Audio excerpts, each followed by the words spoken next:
The number of people in BC is rapidly growing, but affordable housing is not meeting the demand. The province is moving to overhaul municipal zoning rules to give way for more houses to be built faster. Some of the new rules could mean more in property transfer tax for people who brought in pre-sale. Joining us to discuss this issue is Peter Cishecki with Everything Financial. Good morning, Peter. Good to see you. Nice to see you, Carrie. Good morning. Okay, so just to clarify, people typically purchasing a pre-sale have been exempt from the property transfer tax. Well, you pay when you purchase a house, you pay, you have your property transfer tax. But what's happened in this case is people purchased a pre-sale, and then the Minister of Finance decided by the time they moved in, which it's always a couple of years later with a pre-sale, that the house was worth more than what they had paid, just because prices of houses go up. That's understandable. Except now the government has come in and wanted more money in tax than they actually paid for the house, because they felt the value by the time they moved in was more than what they actually paid. So this is pretty scary when you think about the ramifications and what could be next. Yeah, because the property transfer tax can be tens of thousands of dollars, and I imagine that can have a huge impact on someone's bottom line.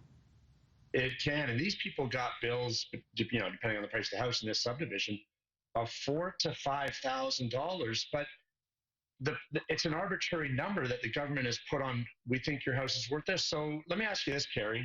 Maybe I just don't get it, but if you bought a house a year ago or a year and a half ago, and then unfortunately inflation, interest rates kicked in, and your house is now worth $200,000 less, as it is in many cases, than what you purchased it for, is the government and the Minister of Finance going to give you some of that property transfer tax back because your house is now worth less?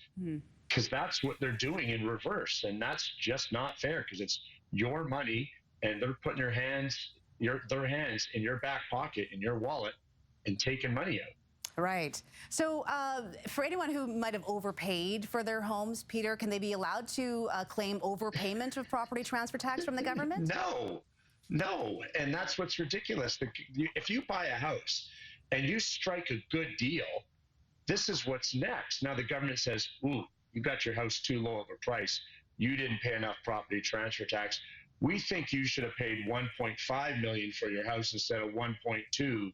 So we want the extra tax money. That's essentially what they just did with these pre-sales. You took a chance on a pre-sale. You bought the house, and I'm just using an example, but you bought the house for $1 million. And by the time it got finished, because it was delayed and everything else that went on in the last few years with new construction, that the house happened to go up in price by a couple $100,000. At least that's the thought of, that's what the government deems the value now to be. So they want more tax, even though you didn't pay 1.2, you only paid 1.1 or 1 million. They want tax based on 1.2. It's just a real kick where they're just abusing their authority and abusing their power to just arbitrarily give you a bill. And here's the thing, Carrie, you have 2 weeks to pay the bill. If not, you're paying fines and interest, but pay the bill and then we'll let you appeal it. Oh, so the government's going to let you appeal it later. We know how that's going to go for you. It's going to go absolutely nowhere. But meanwhile, they've got your money. Right. When do you give the government money and it's easy to get it back? Never. Yeah.